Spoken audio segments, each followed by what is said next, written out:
जुना जालन्यातील काझी कब्रस्तानमध्ये 100 रोपांचे करण्यात आले वृक्षारोपण। शिवसेना उपशहरप्रमुख शेख नजीर भाई यांचा उपक्रम। कब्रस्तानमध्ये पाण्याचा हौद मार्फत समाज बांधवांसाठी करण्यात आली पाण्याची व्यवस्था। नागरिकांनी व्यक्त केले समाधान। जालना शहरातील लक्कडकोट भागात काझी कब्रस्तानमध्ये 100 रोपांचे वृक्षारोपण करण्यात आले। तसेच कब्रस्तानमध्ये पाण्याचा हौदद्वारे मुस्लिम समाज बांधवांसाठी पाण्याची व्यवस्था करण्यात आली। जालना शिवसेना उपशहर प्रमुख शेख नजीर भाई यांच्या वतीने हा अनोखा उपक्रम राबवण्यात आला। काही दिवसापूर्वी शेख नजीर भाई यांनी स्वखर्चाने कब्रस्तानची साफसफाई करत मोठमोठी झाडी झुडपे जेसीबीच्या सहाय्याने काढून टाकली होती। कब्रस्तानमध्ये दफनविधीसाठी येणाऱ्या नागरिकांना या काटारी झाडी झुडपांमुळे मोठ्या अडचणींचा सामना करावा लागत होता।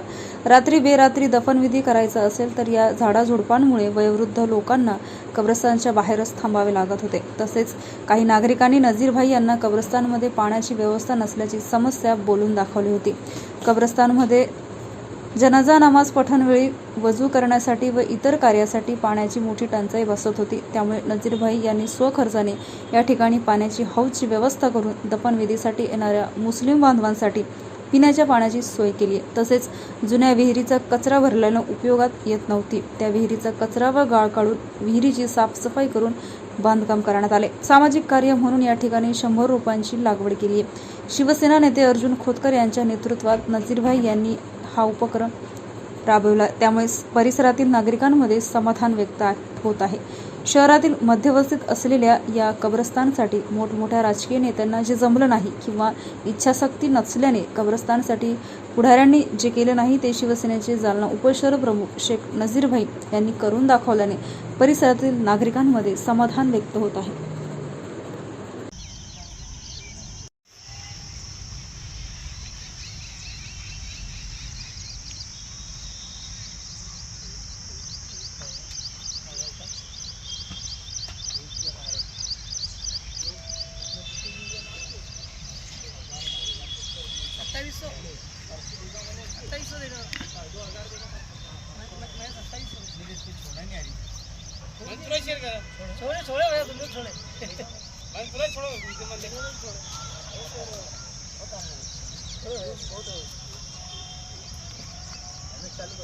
तुम लोग को सिखाई दो कैसे छोड़ना बोल के ऐसा छोड़ते बोले ये देख बोलिए।